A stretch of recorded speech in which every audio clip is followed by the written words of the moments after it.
따라서 합시다. 게으름. 게으름. 오늘 성경 본문의 내용에 보니까 게으름이란 단어가 나와 있어요. 그래서 오늘 데살로니가후서 3장 8절에서 16절의 말씀의 중심을 바로 게으름, 18절의 말씀까지 게으름이라는 주제를 가지고 함께 오늘 2025년도의 문을 수요예배를 문을 활짝 열려고 합니다. 아멘. 여러분 전래 동화에 보면 여러분 소가 된 게으름병이란 여러분 전래 동화를 보는 적이 있습니까? 들은 적이 있습니까? 여러분 그 전래 동화를 보았더니 여러분 한 가정의 남자가 너무 일하기 싫은 거예요. 그래서 늘 아내가 잔소리를 하고 바가지를 긋는 거예요. 그러니까 이 남편이 보다 몇 개지 에이 때려치야지 그러면서 가정을 박차고 밖으로 나가버렸어요. 맨날 돼도 들어오지 않는 것입니다. 그런데 그때 마침 여러분 그 어떤 노인 한 분을 만났어요. 같이 만나서 이야기를 나누다 보니까 이리 말을 합니다. 이분이 자기의 마음에 대한 이야기를 이 어르신한테 조곤조곤 말을 합니다. 그래? 그러면 비법이 하나 있다고. 평생 먹고 노는 비법인데 그 비법이 무엇이라는가? 무엇이냐고. 그럼 그대로 하겠는가? 그대로 하겠대. 그래서 그 노인에게 속아서 그 남편이 무엇이 됐다고 그랬어요? 소가 됐다고 그랬어요. 소가 돼서 일평생 하루도 쉬는 날에 기회를 주지 않았다고 그랬어요. 여러분 밭을 갈면서 주인이 해초리를 후려쳤다고 그랬어요. 일을 안 하는 것도 아닌데 날마다 맞고 날마다 노동하고 일평생을 살았다고 했습니다. 여러분 이 게으름의 사람을 인생은 좋아하는 사람은 세상에 아무도 없어요. 가정이 됐든 교회가 됐든 직장이 됐든 사업이 됐든 게으름을 좋아하는 사람이 있다면 그건 사람이 아니겠죠. 여러분 저는 오늘 설교 준비를 하면서 옛날 어릴 때가 생각이 납니다. 저희 이 동네에는 전라도 완도에서 배를 한 40분 타고 쭉 들어가요. 그러면 구밀도라는 섬이 있어요. 충도라는 작은 섬이 바로 저희 고향인데 저희 겨울에면 김은 하는 거지 한참 김할 때네요. 그런데 일손이 부족해요. 일손이. 여러분 몇 시에 일어나야 되냐면 새벽 1시에 일어나야 돼요. 여러분 1시부터 새벽 4시 5시까지 김을 만들어요. 그래 추운 물에 손을 담그면서 한 장 한 장. 그리고 밥을 먹고 1시간 쉬었다가 여러분 아침에 어둠이 사라지면 그 김을 산비탈로 가지고 올라가서 널어요. 다 끝나면 11시, 12시가 됩니다. 밥 먹고 잠깐 쉬었다가 이제 또 바다로 가고 마무리 작업을 하는데요. 여러분 일손이 부족하다 보니까 일꾼이 필요해요. 그런데 서울 같은 데서 도시에서 젊은이들이 그걸 알고 일꾼으로 총각들이 여러분 그곳을 우리 동네로 내려옵니다. 그렇죠? 여러분 한 달에 얼마 아니면 서로 약속을 해서 이제 노동을 하는 거죠. 버슴 일을 하죠. 그런데요 쉬는 날이 언제냐? 바로 비 오는 날이 쉬는 날이에요. 그렇죠? 눈이 많이 오는 날이 쉬는 날이에요. 그런데요 사람 마음은 다 똑같아요. 여러분 일꾼은 비가 와서 쉬니까 좋고 눈이 와서 쉬니까 좋고 태풍이 와서 쉬니까 좋은데요 주인은 그런 마음이 아니다는 거지. 그런 마음이 아니야. 주인은 비가 오면 또 집 안에서 할 일이 또 태산 같아요. 장작을 패든지 여러분 태풍이 불면 산에 가서 덩치물 지고 나무를 해오든지 여러분 알아서 그 일꾼이 일을 척척척 해주기를 바라요. 그런데요 두 분류의 사람이 있습니다. 어떤 일꾼들은 똑같은 보수를 받고 비가 오나 태풍이 부나 눈이 오나 알아서 일을 착착 해나가요. 내 일처럼. 여러분 태풍이 불면 산에 가서 여러분 옛날에는 땔감이 참 귀중했어요. 땔감들을 톱으로 베어서 날려서 그래서 많은 동네 사람들이 칭송을 합니다. 참 저분은 열심히 일을 한다고. 뿌듯하게 생각을 해요. 그런데요, 반대의 일꾼도 있어요. 여러분, 태풍이 불고 바람이 불면 따뜻한 아랫목에서 퍼나질해서 잠자는 일꾼들이 있어요. 주인이 속 타서 말을 하지 못하고 가슴 말씀만 하고 살아요. 어릴 때 보았는데 어떤 주인들은 일을 하다가 그냥 쫓아내버리는 사람도 봤고, 또 할 수 없이 사람이 없다 보니까 여러분 겨울에 김이 다 끝나고 이런 봄에는 또 미역을 하는데요, 이 두 번 다시 그분을 부르지 않아요. 그분이 그 동네에서 일을 하고 싶어도 다른 사람도 부르지 않아요. 여러분, 이와 같은 모습들이 있어요. 여러분, 그런데 오늘 이 성경에서 말을 하고자 하는 이 게으름이라는 이 단어가, 성경에서 말하고자 하는 이 게으름이 방금 우리가 알고 있는 게으름과 같은 의미를 갖고 있는가? 그렇죠? 같은 의미를 갖고 있는가? 열심히 일을 하는 이런 게으름을 말하고 있는가? 바울이 말하고자 하는 이 게으름을 무슨 의미를 두고 하는 말인가? 오늘 우리 하나님의 말씀에서 우리 차근차근 점검해 보시기를 주님의 이름으로 축복합니다. 그렇습니다. 바울은요, 데살로니가 교회에 향하여서 이렇게 말을 합니다. 게으름에 대한 경고를 아주 강력하게 말을 하고 있어요. 여러분, 6절의 말씀을 다 같이 한번 읽어볼까요? 여러분, 데살로니가 본문의 말씀, 6절의 말씀 다 같이 한번 큰 소리로 또박또박 한번 읽어봅시다. 시작. 형제들아, 우리 주 예수 그리스도의 이름으로 너희를 명하노니 게으르게 행하고 우리에게서 받은 전통대로 행하지 아니하는 모든 형제에게서 떠나라. 오늘 6절에서 이 말씀을 봤더니 우리 주 예수 그리스도의 이름으로 너희를 명하노니, 아니 그것을 명령을 합니까? 여러분, 명하노니 하면 우리가 자주 들었던 단어가 있습니다. 바로 어떤 사람에게? 병들 있는 사람에게 예수를 명령한다. 이 속에 더러운 병만은 떠나갈지어다. 또한 어둠에 사로잡혀 있는 사람들에게 예수를 명하노니 그 속에 있는 어둠의 귀신은 떠나갈지어다. 우리 영적인 사역을 할 때 썼던 단어를 게으른 사람에게 여러분 바울이 쓰고 있어요. 그 뭔가 말이 됩니까? 그렇죠? 예수 이름으로, 예수 이름의 권세로 악의 세력을 결박할 때 사용하는 단어거든요. 그런데 그 단어를 게으름을 가지고 있는 사람에게 지금 바울이 말씀을 하고 있습니다. 이런 강력한 권세를 명령하는 바로 대상자가 누구냐? 바로 게으른 자들을 향하여 사용하고 있다는 것입니다.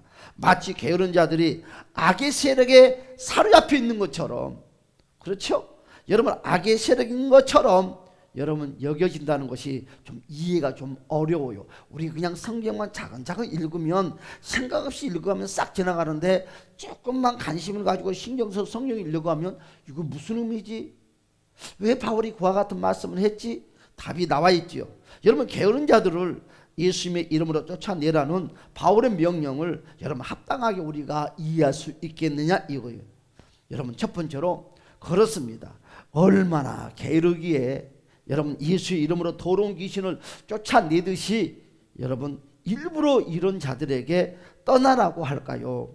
여기서 떠나라는 말은요, 일부러 멀리하고 피하라는 의미를 갖고 있어요. 상종하지 말라는 거예요. 가까이 하지 말라는 거예요. 이럴 수가 있을까? 그렇단다면 여러분, 이들은요 바로 성도가 아닌가요? 그 교회, 데살로니가 교회 성도가 아닌가요? 세상 사람인가요? 하나님 믿지 않는 다른 타 종교인들인가요? 그렇지 않거든요. 데살로니가 교회 성도거든요. 그런데 이런 성도를 놓고 여러분 말씀을 한다는 것은 사랑이 없는 것인지, 사랑이 메말른 것인지 도무지 말하기 어려워요. 여러분, 성도와 구분된 다른 어떤 사람일까? 아니면 교회 안에 또 다른 사람들이 있을까? 그렇지 않지요. 게으르다고 이런 식으로 여러분 떠나라고 한다면 그 교회는 사랑이 없는 교회 아닐까요? 그렇죠. 대부분 사람들은 이 교회는 사랑이 없다고 누구든지 말을 할 것입니다. 또한 어떻게 예수 믿는 사람이 입에서 그와 같은 말을 할 수 있겠냐고. 게으름이 예수 이름으로 쫓아내야 할 만큼 무서운 죄인인가요? 아니면 질병에 시달리고 있는 사람인가요? 아니면 큰 문제를 품고 있는 사람일까요? 여러분, 게으른 자들은 바탕이 예수 이름으로 쫓아내야 될 대상자예요. 오늘 성경에서는 그렇게 나왔죠. 자, 여기서 말하는 그러면 게으름이 뭐냐 이거지. 우리가 지금 생각하고 있는 그 게으름을 말하고 있는가? 그렇죠? 여러분, 단순히 좀 늦잠 좀 잤다고, 좀 태풍과 비바람이 분다고 좀 아랫면이 좀 잠 좀 잤다고, 나무하러 가지 않고 좀 일꾼이 하루 좀 놀았다고 게으르다고 말할 수 있겠느냐 이거지. 그렇죠? 오늘 여기 본문의 성경에서는 그것을 말을 하고자 하는 것이 아닙니다. 정확한 이유와 뜻이 있어요. 여러분, 자기 관리를 잘하지 못하는 자들의 의미를 하는 것이 아니다는 거예요. 오늘 우리가 일반적으로 알고 있는 이런 개념이 아니다는 거예요. 다시 한번 볼까요? 우리 하나님의 말씀 7절에서 8절의 말씀을 한번 다 같이 한번 읽어봅시다. 시작. 우리가 어떻게 우리를 본받아야 할지를 너희가 스스로 아나니 우리가 너희 가운데에서 무질서하게 행하지 아니하며 누구에게든지 음식을 값없이 먹지 않고 오직 수고하고 애써 주야로 일함은 너희 아무에게도 폐를 끼치지 아니하려 함이니. 아멘. 할렐루야. 그렇습니다. 총 이것이 17절에서 12절까지 내용을 보면 게으른 자들이 어떤 자들인지 상황을 정확하게 말씀을 하고 있어요.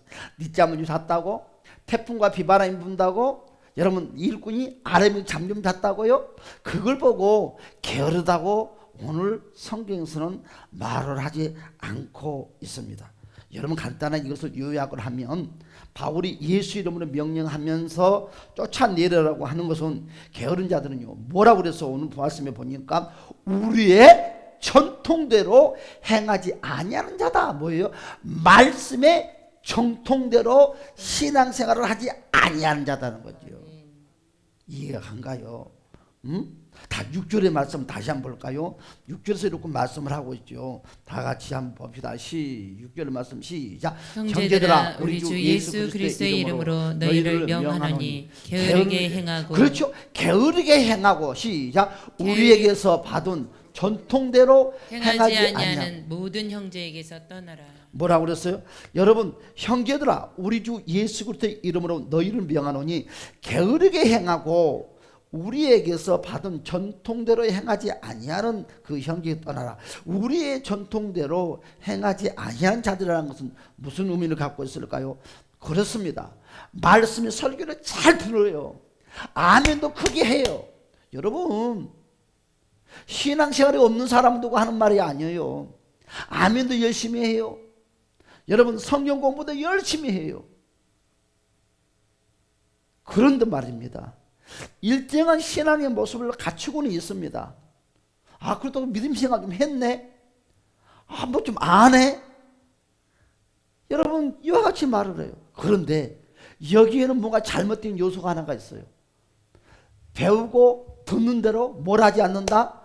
행함을 하지 않는다는 거죠. 행동을 하지 않는다는 거죠. 우리가 하나님의 말씀을 배우고 듣는 대로 우리가 밖에 나가서 교회 안에서 가정에 가서 그와 같은 삶을 배제시키는 삶을 산다. 교회 안에서는 예수를 믿는 것 같지만 문 밖에 나가는 그 순간부터는 세상 사람과 다를 바가 전혀 없다는 거죠. 이런 사람들을 보고 바울은 게으른 자다고 그랬어요. 이런 사람과 상종도 하지 말라고 그랬어요. 왜요? 물이 들어가니까. 참 이거 무서운 말씀입니다. 사랑하는 여러분들이요. 여러분, 전혀 행함이 없는, 한마디로 말해서 이걸 보고 우리는 뭐라 합니까? 죽은 신앙의 모습을 가진 자들이라고 말을 합니다. 어떻게 행할 바를 알고 있습니다. 그럼 이런 사람들은 몰라서 그럴까요? 그렇지 않다는 거예요. 다 안다는 거예요.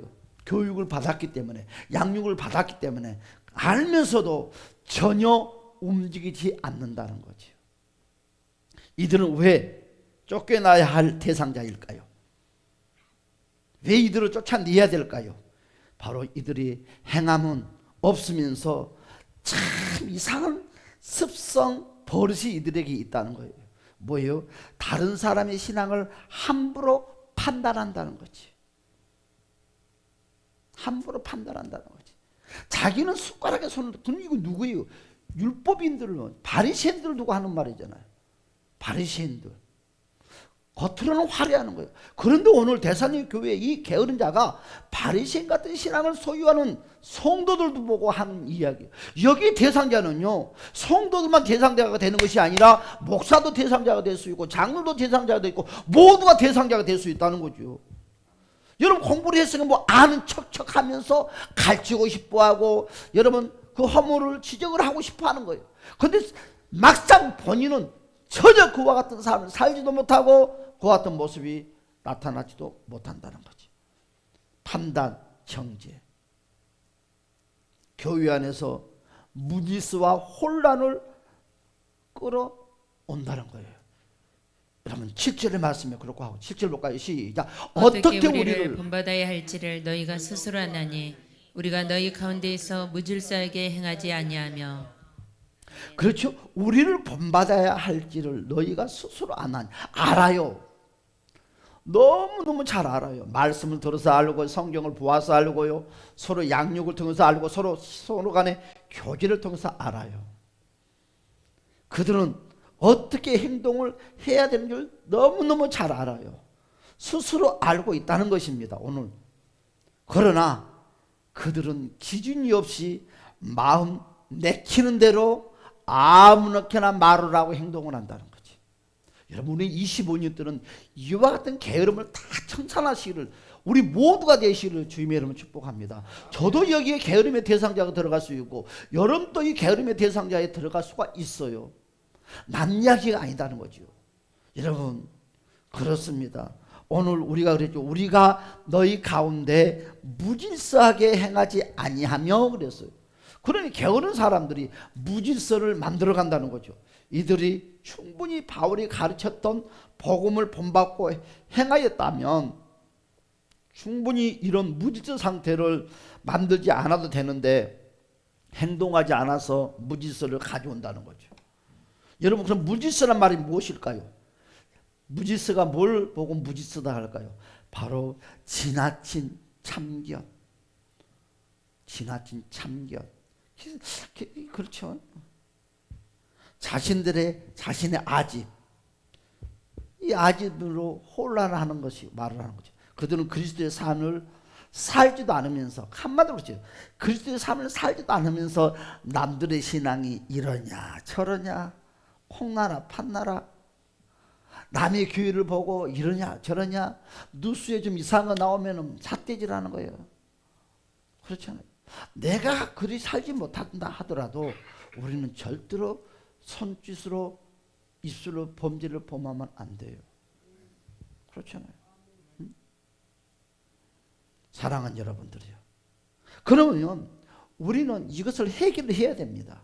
해결한 방법이 있습니다. 그 방법이 어디가 있습니까? 14절에서 15절의 말씀입니다.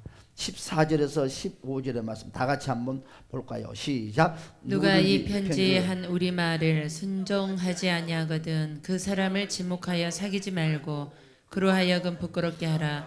그러나 원수와 같이 생각하지 말고 형제같이 권면하라. 뭐라고 그랬어요? 바로 이 게으른 사람들을 해결할 수 있는 방법이 14절 15절에서 말씀을 하고 있는데 첫 번째 뭐라고 그랬습니까? 이런 게으름에서 먼저 벗어나도록 지혜롭게 교훈을 해야 된다는 거지. 그냥 바라만 보고 있는 것이 아니라 교훈을 해야 됩니다.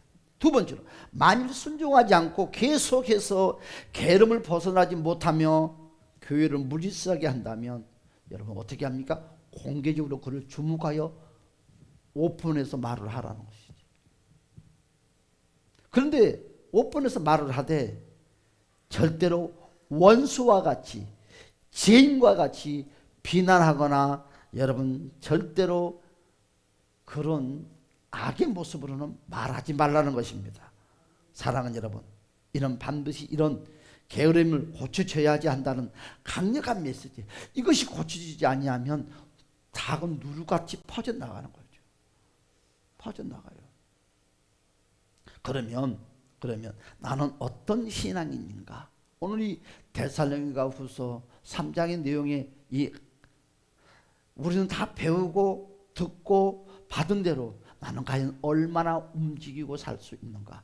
25년 때는 우리는 보고 듣고 배운 대로 그대로 움직이는 저와 여러분이 됐으면 합니다. 내가 예수를 얼마나 믿었느냐가 그건 아무 의미가 없어요. 그렇죠? 우리 주님은 내가 예수를 믿는 50년, 60년, 70년 그런 관심이 없어요. 네가 이제 예수를 믿든 몇십 년이 됐든 바로 보고 듣고 배운 대로 행하는 자를 주님은 최고의 믿음이요 최고예요. 여러분, 주님께서 목사당에서 너는 점수를 내가 더 많이 줄게, 장로당에서 내가 점수를 더 많이 줄게, 너는 이제 교회를 나오면 1년밖에 안 됐으니까 너는 점수를 조금 줄게. 주님은 그런 분이 아니다는 거죠. 목사니까 점수를 더 받고, 여러분 목사에게 믿음이 더 크고 성도니까 믿음이 더 없다는 그런 개념을 절대로 갖지도 마세요. 여러분 절대 그런 생각하면 안 돼요. 그렇죠. 여러분 이제 예수 믿는 성도가 믿음이 최고가 될 수가 있는 거예요. 그렇죠. 어떻게 양육이 되고. 그러나 정말 훌륭한 사람들, 크게 쓰임받는 사람들은 세상 말로 산전수전 공중전까지 다 겪은 사람들이에요. 그냥 여러분 온실의 화초처럼 아장아장 거리고 신앙생활하면서 막 하는 것은 정말 어린아이 같은 정말 사실이에요. 사람은 태풍도 만나고 뭐 사업도 하면 부도도 나고 넘어지기도 하고 남들에게 모함도 당하고 이런 사람들이 정말 탄탄해서 잘 큰 위대한 사람이 되는 거죠. 그렇죠? 어떤 분이 그런 말씀을 하더라고요. 장로의 직분을 주는데 어떤 기준을 두고 장로의 직분을 주느냐 그러더라고요. 이제 우리가 25년 올해 이제 장로님 장로님 탄생을 하잖아요. 그래서 제가 관심 있게 이제 관심을 두고 많은 분들과 대화를 나누면서 듣는데 그러더라고요. 왜 교회에서 장로를 세워놓고 교회가 그렇게 어려움을 당하는가? 그 이유는 간단히 말을 해요.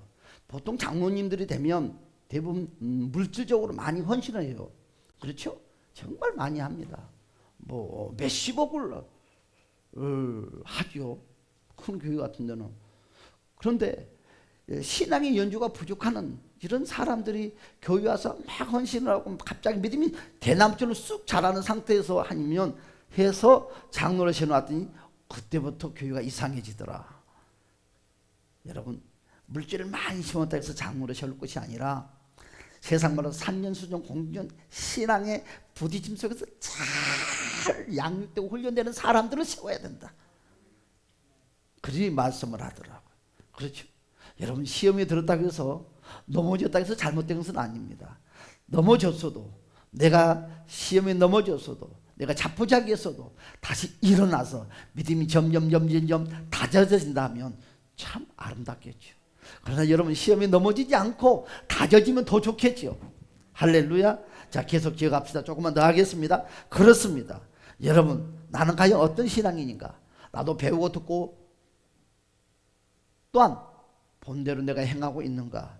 여러분 사실 우리 대부분은 받은 말씀대로 열심히 실천하지 못하고 살아요. 저 또한 마찬가지죠. 여러분 이것이 바로 게으른 자의 모습인 거예요. 이것이 우리 신앙의 제일 문제 중에 문제가 아닌가 생각합니다. 여러분 사람들은요 게으름의 이유가 있어요. 그 게으름의 이유는 제일 먼저 뭐냐? 핑계다는 거지.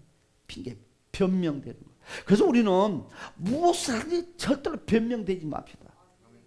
제가 이번 토요일 날 구미를 내려가려고 하는데 고민이 많이 해요. 거리가 난 구미를 다니기 때문에 거리를 잘 알아요. 한 번도 쉬지 않고 내려가야지 3시간 딱 걸려요.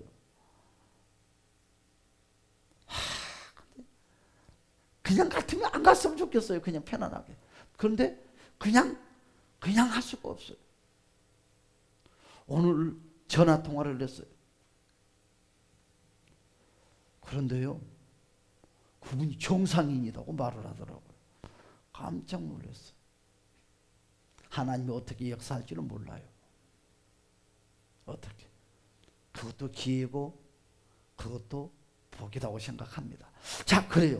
자 사람들은요 게으름의 이유가 있다는 거죠. 몸이 아프다는, 또한 돈이 없다는, 신앙이 약하다는 이와 같은 기본적인 이와 같은 핑계들을 댄다는 거예요. 여러분 이 세 가지 핑계는 절대로 하나님과 통하지 않는다는 거예요. 이 세 가지 핑계는 절대 대지 마세요.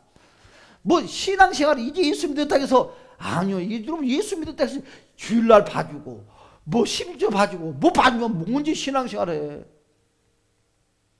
신봉열 방한님 사람 안 봤습니까? 예배당 온 날부터 제가 신방을 딱 가서 저희 부모님을 딱 교회 오는 그날 우리 집에서 다짐을 했어요.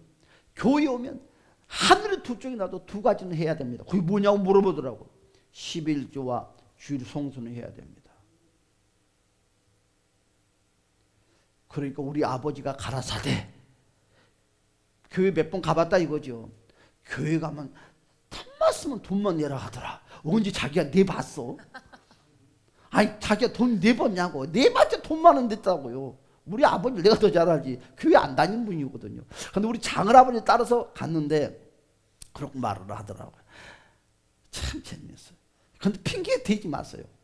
믿음은 핑계하고는 관계가 없어요. 내가 이제 예수를 믿었는데. 그리고 우리 부모님 그래요. 항상 나는 몰라요. 그래. 내가 우리 어머니한테 그랬어요. 어머니 모른다는 이야기는 절대 하지 마세요. 어머니가 성경을 안 보려고 하니까는 모르는 것이고 기도를 안 하려고 하니까 모르는 것이지 집에가 있든 병원에 있든 어느 곳에 있든 기도를 하려고 그러면 왜 모르고 성경을 보려고 하면 왜 모르겠냐고. 여러분 그렇게 생각하지 않으세요? 여러분들 다 핑계예요. 제가 늘 말씀하죠. 예수는 오직 믿으니까 믿음이 1년 믿으니까 그런 생각 자체를 버렸어요. 몇 년 믿은 이에 관심 없어요. 하나님은. 할렐루야. 여러분 그러나 게으름의 문제가 해결되지 않는다면 어떻게 될까요? 엄청나게 문제가 생긴다는 거예요. 여러분 그러면 어떻게 우리는 해야 될까요? 자신을 믿음으로 스스로 일으켜야 돼요. 누군가가 일으켜주기를 절대 바라지 마세요. 어떤 누구도 내 믿음을 누가 일으켜주는 사람은 없어요. 내가 일어나려고 결단해야 돼. 내가 일어나는 사람들은요 정말 잘 자라는데요, 누군가가 일으켜주는 사람은요 며칠 안 가도 후락 넘어집니다. 또 후락 놉니다. 꼭 빼없는 꼭 문어 가정. 그대의 가문은 어떤 가문인가? 문어 가문이라고 말씀을 해야 돼. 뼈가 없는. 그래도 멸치 가문은 돼야지. 응? 벨볼이 없어도 여러분 멸치 가문이 됐어요. 할렐루야. 그래서 뼈대 있는 가문은 돼야지. 응? 암만 문어가 크다고 여러분 뼈 없는 문어처럼 흠으로 쑥 넘어가면 되겠습니까? 암만 고기치고 못 받아도 멸치가 그랬다고 하잖아요. 문어하고 쌈이 붙었어요. 멸치가 하는 소리. 그래도 나는 뼈대가 있는 사람이다고. 야 네가 뭔 고기냐고. 나는 그래도 뼈대가 있는 거예요. 너 뼈 있냐? 문어한테 물어봤다고 하지 않습니까? 여러분 자신을 스스로의 믿음으로 이렇게 25년 동안 됩시다. 할렐루야. 여러분 우리는 할 수 있어요. 게으름은 스스로 해결하지 않으면 아무도 해결할 수가 없어요. 정말 이건 그런 것 같아요. 게으름은요 본인만이 해결할 수 있고 본인만이 치유할 수 있습니다. 스스로 자신을 일으켜야 하는 것입니다. 자신의 신앙과 삶을 부끄러운 모습을 더 이상은 여러분 방치하지 맙시다. 그렇죠? 방치하지 맙시다. 할렐루야. 내가 나를 일으키지 않으면 어떻게 되겠습니까? 하나님께서 누군가를 통하여서 나를 지목한다는 거죠. 여러분 그렇습니다. 게으름을 이기는 방법은 뭘까요? 게으름을 이기는 방법은 따라서 합시다. 자, 내 방법대로 살지 말자. 그렇죠. 게으름을 이기는 방법. 오늘 대사역 교회 성도들이 왜 게으름병이 들고 왜 그리 강력하게 바울이 하느냐? 듣고 양육을 받고 훈련을 잘 받았는데 아차 자기 방법대로 신앙생활을 하는 거예요. 지금 결과로 말하면 자기 방법대로. 우리는 어떤 신앙? 하나님이 원하는 방법대로 신앙생활을 하는 거예요. 성령의 말씀이 원하는 대로 신앙생활을 하는 거예요. 여러분 게으른 자는요 자기 방법대로 삽니다. 여러분 못 살아요. 그러면 인생을 못 삽니다. 여러분 내 마음대로 살겠다고 하겠다고 합니다. 안 돼요. 내 주변의 사람들이 다 떠나버려요. 내 마음대로 하려는 고집을 우리는 다 꺾어버려야 돼요. 여러분 내 고집과 내 생각을 앞세우는 것은요 주님을 따르는 자들과 교회의 질서를 여러분 지키려는 여러분 다른 사람들 앞에서 부끄러운 행동이고 모습들입니다. 그러면 오늘 본문의 가장 큰 문제는 뭡니까? 다른 사람의 문제를 간섭한다는 거지. 여러분, 게으른 걸로만 끝나면 괜찮은데 오늘 바울이 하고자 하는 말, 이제 조금 다 마치겠습니다. 자, 바울이 하고자 하는 말이 무슨 말이냐면, 게으른 것만 가지고는 그냥 크게 비중을 두지 않는데 큰 병이 하나 있는 것이 뭐냐 하면 남들을 가르친다는 거죠. 자기의 믿음을 심어준다는 거, 자기 사상을 심어준다는 거죠. 그리고 간섭을 한다는 거죠. 그런 식으로 기도를 하냐, 그런 식으로 예배 예수를 믿냐, 그런 식으로 신앙생활 안 된다고 하면서 바로 한다는 거예요. 간섭. 진짜 문제는 자신을 관리하지 않으면서, 자신의 신앙을 관리하지 않으면서 다른 사람의 문제를 계속 간섭한다는 거예요. 그럼 우리는 멀어진 일에, 맡겨진 일에, 그러면 우리는 그걸 잘 하기 위해서는 저와 여러분들의 맡겨진 일이 다 달라요. 가정에서, 교회에서, 사회에서, 직장에서. 그 맡겨진 일을 최선을 다하자는 거죠. 그렇죠? 자, 12절 말씀 볼까요, 한번? 12절 말씀 한번 봅시다. 다 같이 시작. 이런 자들에게 우리가 명하고 주 예수 그리스도 안에서 권하기를 조용히 일하여 자기 양식을 먹으라 하노라. 아멘. 자신의 최선을 다하고 다른 사람들을 간섭하거나 월권하지 맙시다. 요즘은 다른 사람 간섭하는 거 너무 심하게 하는 것은 그래요. 왜 큰 교회를 사람들이 왜 가냐? 설문조사를 했다고 합니다. 작은 교회 가면 자기의 치부가 다 드러나기 때문에 창피해서 못 가고, 치부가 드러난대요. 큰 교회 가면 자기 치부가 안 드러난대요. 뭐 누가 왔냐 갔냐 간섭하는 사람이 없어서 좋아서 간대요. 그래서 큰 교회로 모인다고 그래요. 그런데 그 신앙은 누가 관리를 하냐 이거지. 그렇죠. 그것이 문제다는 거죠. 간섭 받을 때가 행복하고 좋은 거지만 믿음 안에서 간섭을 받는 것이 아름다운 거예요. 우리 딱 한번 1분 동안만 통성으로 한번 우리 다 같이 주여, 이 말씀을 생각하는 대로 여러분 기도하는 대로 다 같이 한번 기도 한번 하겠습니다. 다 같이 주여, 오 할렐루야 할렐루야, 주여 역사 인도하여 주시